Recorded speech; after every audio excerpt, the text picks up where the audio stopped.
இல்லைம்மா, நாங்கள் பேசும்போது முன்னாடி மைக் ஸ்டாண்ட் இருக்கும். இப்போ கையில் பிடிச்சிட்டு பேசுனா மைக் ஸ்டாண்ட் மாதிரியே இருக்கும். ஏன்னா ஏற்கனவே இது திரை உலகம். இதில் என்ன மாதிரி பேச்சு உலகத்தில் இருக்கவங்க வர்றது இடைஞ்சல்.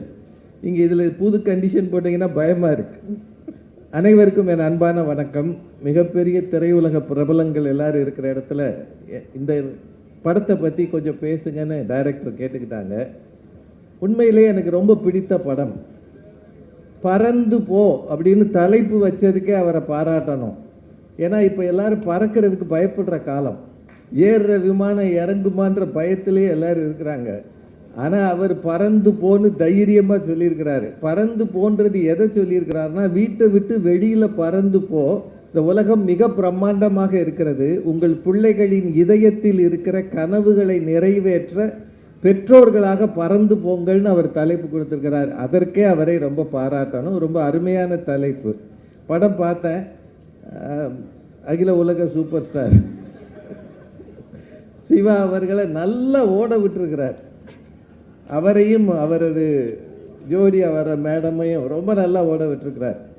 ஒரு சின்ன கேரக்டரை கூட அருமையாக செதுக்கி இருக்கிறார். ஒரு காட்சியும் மனதில் நிற்கிற மாதிரி இருக்கு. சமீப காலமாக குடும்பம் சார்ந்த படங்கள் நிறைய வர ஆரம்பிச்சிருக்கு. இது குழந்தைகளும் குடும்பத்தினரும் சேர்ந்து பார்க்கிற படமாக இருக்கு. தொலைக்காட்சியில் வருகிற படங்களை கூட நாம் இப்போ தைரியமாக பிள்ளைகளோட பார்க்க முடியலை. ஒன்று, வயலன்ஸ் அதிகமாக இருக்குது. இப்படி ஒரு 2 பீப்பா ரத்தம் வாங்கி ஊற்றிடுறாங்க. அல்லது எல்லார் கையிலையும் எந்நேரமும் வெடிக்கிற துப்பாக்கியோ அல்லது அரிவாள் மாதிரி ஆயுதங்களோ இருக்குது. எதுவுமே இல்லாமல் அன்பை காணவில்லை என்று பாடலை போட்டு கதாநாயகன் மாதிரி அந்த சின்ன பையனை அன்பாகவே வச்சிருக்கிறதுக்கே அவரை ரொம்பவும் பாராட்டணும். ரொம்ப அருமையான ஒரு சிந்தனை அது. அதே மாதிரி இதில் இருக்கிற சின்ன சின்ன வசனங்கள் எனக்கு ரொம்ப பிடிச்சது. அந்த பையன் ஒரு உயரமான மலையில் ஏறி நிற்பான். அந்நேரம் சூரிய உதயமாகும். உன் லைஃப்பில் இந்த மாதிரி சூரிய உதயத்தை பார்த்துருக்கியாப்பா அப்படின்னு கேட்பான். அவர் இல்லைடா அப்படின்னு அப்பா சொல்லுவார். ஏன் உங்கள் அப்பா உன்னை இந்த மாதிரி இடங்களுக்கு கூட்டிகிட்டு வரலையான்னு கேட்பான். அதுக்கு அவர் சொல்லுவார், இல்லை நான் எங்கள் அப்பாவை கூட்டிகிட்டு வரல அப்படின்னு சொல்லுவார். அது ரொம்ப நல்லா இருக்கும். ஏன்னா அவங்க ஓடி இருப்பான் அந்த இடத்துக்கு. இரவில் மழை நேரத்தில் போகும்போது தங்குறதுக்கு இடம் இல்லாமல் ஒரு நாடோடியாக இருக்கிற ஒரு வயதானவர் கூட இவங்க இரவு தங்குவாங்க. கடும் மழையில் ஒரு கணப்பு தீ போட்டு. அவர் பேர் எம்பரர். வீடு இல்லாத ஆளுக்கு எம்பரர்னு பேர் வச்சார் பாருங்க. எல்லோரும் இந்நாட்டு மன்னர்னு பாரதியார் பாடினார். ஆனால் எல்லோரும் இந்நாட்டு பேரரசர்னு அவர் பேர் வச்சுட்டார், எம்பரர். அது ரொம்ப நல்ல கேரக்டர் அது. அந்த பெரியவர் காலையில் பார்த்தா அந்த பெரியவர் காணாமல் இருக்க மாட்டார், இந்த பையனும் இருக்க மாட்டான். பார்க்குறவங்களுக்கு என்ன தோணும்? அப்பா தூங்கும்போது இந்த பையனை அவர் கடத்திட்டாரோன்னு தோணும். ஆனால் அவன் மலை ஏறி நிற்பான். அவர் அந்த பையனுக்கு சாப்பாடு வாங்க போயிருப்பார். ரொம்ப அருமையான காட்சி அது. அது ரொம்ப நல்ல காட்சி. அவர் திருப்பி கொண்டு வந்தோடனே அவர் கேட்பார், உங்களுக்கு எதுக்குங்க அப்படின்னு. என் பேரனாக இருந்தால் நான் வாங்கி தர மாட்டேனான்னு சொல்லும்போது, வீடு இல்லாமல் இருக்கிற அந்த தனி மனிதனிடம் கூட மனித நேயமும் அன்பு மிக அதிகமாக இருக்கிறது என்பதை மிக அழகாக டைரக்டர் காட்டியிருக்கிறார். இதுக்காகவே இந்த படமெல்லாம் நல்லா ஓடணும். இப்போ சார் சொன்னாங்க இந்த படம் ஓடணும், நிறைய பேர் பார்க்கணும்னு. எனக்கு அதுதான் ஆசை. ஐ எம் அ கூல் கைன்னு அந்த சின்ன பையன் சொல்லிகிட்டே இருப்பான். அங்கே இருக்கிறார, I am a cool guy, all அப்பாஸ் ஆர் லையர்ஸ்னு வேற சொல்லுவான். அப்போ தான் கொஞ்சம் பயமாக இருந்தது. சின்ன பிள்ளைங்க பார்வையில் ஒரு 8 வயசு பையன் மனசில் என்ன இருக்கும்? உன் க்ரஷுக்கு நீ பூ கொடுக்கலாம், என் க்ரஷுக்கு நான் கொடுக்கக்கூடாதான்னு அவன் கேட்குற அந்த லாஜிக்கு. அது மட்டும் இல்லை, அப்பாவும் பிள்ளையும் அந்த அம்மாவும் நிறைய சம்பாதிச்சு பிள்ளைய பெரிய பள்ளிக்கூடத்தில் படிக்க வச்சு மேலே மேலே உயர்த்தணும்னு நினைப்பாங்க.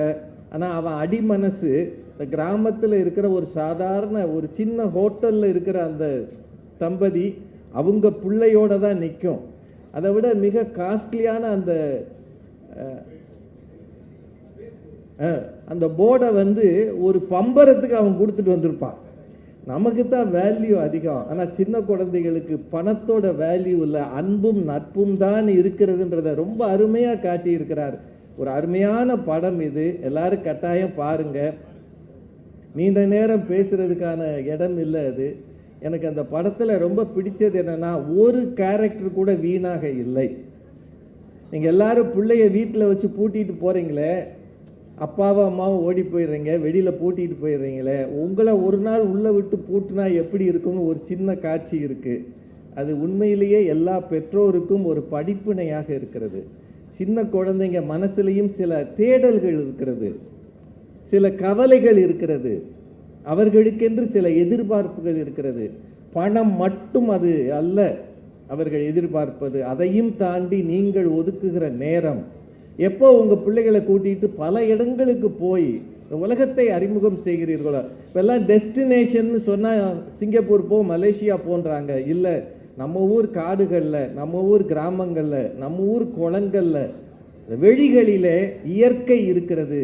அந்த இயற்கையை தேடுங்கள், அதை பாதுகாத்து கொண்டு வாருங்கள், அதை உங்கள் பிள்ளைகளுக்கு அறிமுகம் செய்யுங்கள். அதில் தான் அன்பு இருக்கிறது என்று காட்டியிருக்கிற டைரக்டர் ராம் அவர்களை எவ்வளவு பாராட்டினாலும் தகும். இந்த திரைப்படம் மிகப்பெரிய வெற்றியை பெற வேண்டும். பறந்து பறந்து மக்கள் வந்து இதை பார்க்க வேண்டும். பறந்து போ என்கிற இந்த படம் உண்மையிலேயே தமிழ் மக்களுக்கு ஒரு பாடமாகவும் இருக்கிறது, படிப்பினையாகவும் இருக்கிறது. இந்த சின்ன குழந்தைங்க வந்து பேசுனாங்க பாருங்க, அவங்க பேசின பிறகு அதை விட சிறப்பாக யாரும் பேச முடியாது. அதில் ஒன்றை மறந்துட்டு நின்னானே, அவன் கூட நல்லா தான் பேசுகிறான். அவன் வயசுக்கு அது நல்லா தான் பேசுகிறான். அதனால் அந்த குழந்தைகளை பேச வச்சதே ஒரு புதிய முயற்சி தான்.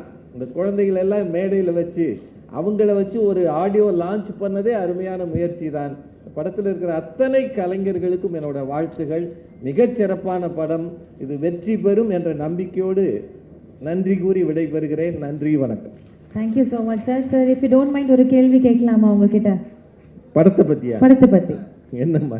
இல்லை சார், நீங்களே சொல்லிட்டீங்க ஆல் டேட்ஸ் ஆர் லையர்ஸ் அப்படின்ட்டு இந்த படத்துடைய ஒரு முக்கியமான லைன் இருக்குது. உங்கள் அப்பா உங்ககிட்ட சொன்ன மிகப்பெரிய பொய்ன்னு இப்போ நீங்கள் நினைக்கிற விஷயம் என்ன சார்? எங்கள் அப்பா இப்போ இல்லை. அவரை நினைக்கும் போது லேசாக கண்ணில் கண்ணீர் தான் வருது.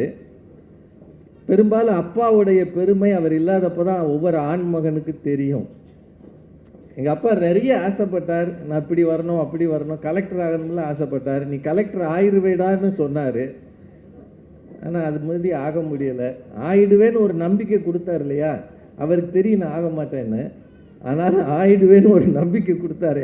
அதுதான் மிகப்பெரிய பொய்ன்னு நினைக்கிறேன். அது பின்னாடி தான் எனக்கு தெரிஞ்சது. இது ஒரு மோட்டிவேஷனை தானே தவிர வேறு ஒன்றும் இல்லை. ரொம்ப ஆசைப்பட்டார், அவர் கோவப்பட்டார். ஆனால் மதுரையில் இருந்துக்கிட்டு அந்த காலத்தில் படிக்கிறதுக்கான பெரிய வாய்ப்புகள் இல்லை. இன்றைக்கி இருக்கிற ஐஏஎஸ் கோச்சிங் அகாடமிலாம் கிடையாது. எங்களுக்கு எந்த திசையில் போகணும்னே தெரியாது. அந்த லெவலில் அது மட்டும் இல்லை, நான் ஒரு பேச்சாளர் ஆகி 4 பேருக்கு தெரிஞ்சவனாக இருக்கிறத அவர் பார்க்கலை. அதனால் கலெக்டர் ஆகலை, ஏதோ ஒரு மேடைக்காவது போகிறான்னு கூட அவர் பார்க்கலை. அது நினைக்கும் போது எனக்கு வருத்தமாக இருக்குது. எஸ், நீங்கள் ஆமாம் ஆன்சர் பண்ணிட்டீங்க. அப்பான்ற ஒரு எவ்வளோ ஸ்பெஷல் அப்படின்றது உங்களுடைய ஆன்சரில் தெரிஞ்சது. யுவர் அப்பா will always be happy from above. Thank you so much for sharing. நன்றி நன்றி. Thank you sir.